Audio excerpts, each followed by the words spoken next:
அழகே அழகு சீரியல்ல அடுத்து வர எபிசோட்ல நம்ம தங்கராஜ் இருந்துட்டு தேவியை வீட்டுக்கு கூட்டிட்டு வந்து பயங்கரமா கன்னத்திலே பல்லாருன்னு ஒன்று விடுறாங்க.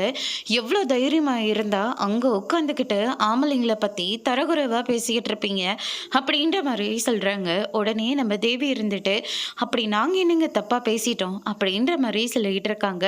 ஓ, அப்படின்னா நீ பேசினது உனக்கு தப்பனே தோணலையா? ஆமா, என்னை பத்தி நீ என்னத்தை தெரிஞ்சு வச்சுக்கிட்ட? நான் என்ன வேலை செய்யறேன்னு தெரியுமா?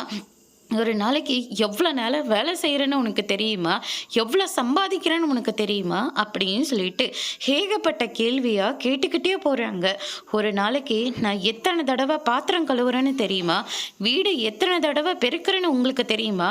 சமையல் எத்தனை தடவை நான் என்னென்ன சமைக்கிறேன்னு தெரியுமா? அந்த சமையலுக்கு தேவையான பொருளை எவ்வளோ போடுறேன்னு உங்களுக்கு தெரியுமா? அப்போ எப்படிங்க நான் செய்கிற வேலை உங்களுக்கு தெரியாது, நீங்கள் செய்கிற வேலை எனக்கு தெரியாதுங்க. அதுக்குன்னு எல்லாமே தெரியாமலாம் இல்லை, தெரியும். ஆனால் அவ்வளவும் தெரியாது. நானும் வெளி உலகத்துக்கு வந்தால் நீங்கள் என்னென்ன பண்ணுறீங்கன்னு நானும் தெரிஞ்சுக்க போகிறேன். அதே மாதிரி நான் என்னென்ன பண்ணுறேன்னு நீங்கள் தெரிஞ்சுக்கிட்டா பிரச்சனையே இல்லையேங்க. ஆனால் நீங்கள் மட்டும் ஏங்க எப்போ பார்த்தாலையும் முரட்டுத்தனமாகவே இருக்கீங்க?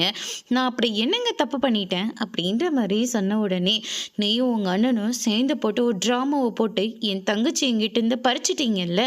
ஆனால் நீங்கள் மட்டும் அண்ணன் தங்கச்சியும் சந்தோஷமாக இருக்கணும், அப்படி தானே அப்படின்ற மாதிரி சொல்கிறாங்க. இதை கேட்டோன்னே தேவி பயங்கரமாக ஷோக் ஆகுறாங்க. அதோடு இன்னைக்கான ப்ரோமோ முடிச்சிருக்காங்க.